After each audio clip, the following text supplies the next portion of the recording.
ایک بادشاہ کی عادت تھی کہ وہ بھیس بدل کر لوگوں کی خبر گیری کیا کرتا تھا۔ ایک دن وہ اپنے وزیر کے ساتھ شہر کے ایک کنارے پر پہنچا تو دیکھا ایک آدمی گرا پڑا ہے۔ قریب جا کر اسے ہاتھ لگایا، اسے ہلایا تو پتہ چلا کہ یہ شخص مر گیا ہے۔ افسوس کی بات تو یہ تھی کہ لوگ اس کے پاس سے تو گزر رہے تھے لیکن اس کی لاش کو اٹھانا کوئی بھی گوارا نہیں کر رہا تھا۔ بادشاہ نے لوگوں کو آواز دی، رات کا وقت تھا، لوگ بادشاہ کو پہچان نہ سکے۔ بادشاہ نے آواز دی، لوگوں اس کو کیوں نہیں اٹھاتے، یہ تو بیچارہ مر چکا ہے، یہ بیچارہ مرا پڑا ہے، یہ جانتے ہوئے بھی تم اسے ہاتھ لگانا گوارا نہیں کر رہے۔ لوگوں نے کہا یہ بڑا ہی گنہگار شخص تھا، بدکار تھا، سیاکار تھا، خطا کار تھا، اسی لیے ہم اسے نہیں اٹھا رہے۔ خیر بادشاہ اور وزیر نے یہ لاش اٹھائی، اس کے گھر لے گئے۔ بیوی نے جیسے ہی خامد کی لاش دیکھی تو خون کے آنسو رونے لگ گئی، رو کر کہنے لگی، ہائے میں گواہی دیتی ہوں کہ میرا خامد اللہ کا ولی تھا، اللہ کا محبوب تھا۔ بادشاہ اور اس کا وزیر بھی ساتھ میں کھڑا اس کا رونا سن رہا تھا۔ بادشاہ کو اس بات پر بڑا ہی تعجب ہوا کہ یہ تو زانی شخص تھا، اللہ کا ولی کیسے بن گیا؟ لوگ اس کی گناہوں کی گواہی دے رہے تھے جبکہ اس کی بیوی کہتی ہے میرا شوہر اللہ کا ولی تھا، اللہ کا ولی کیسے بن گیا؟ بادشاہ نے کہا مائی ایک بات تو بتا، لوگ تو تیرے اس مرے ہوئے خامد کو برا بھلا کہہ رہے تھے اور تم کہہ رہی ہو کہ میرا خامد اللہ کا ولی تھا، یہ کیسے؟ بیوی نے کہا مجھے بھی لوگوں سے بس یہی توقع تھی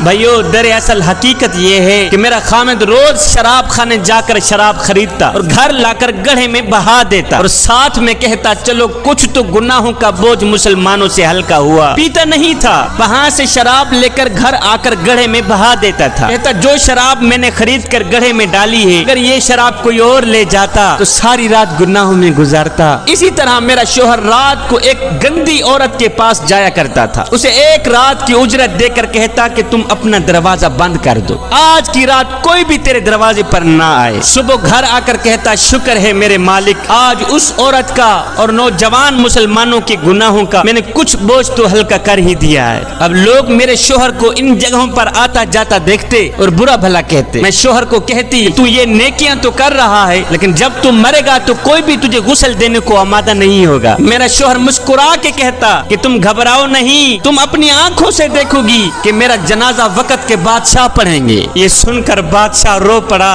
کہنے لگا مائی میں نے بھیس بدلا ہوا ہے، دراصل میں خود ہی بادشاہ ہوں، صبح انشاءاللہ ہم خود تیرے شوہر کو غسل دیں گے، علماء اولیاء اس کا جنازہ پڑھیں گے اور پڑھنے والے بادشاہ ہوں گے۔ نیک نے نیک سمجھا، بد نے بد جانا، مجھے جس کا جیسا ظرف تھا اتنا ہی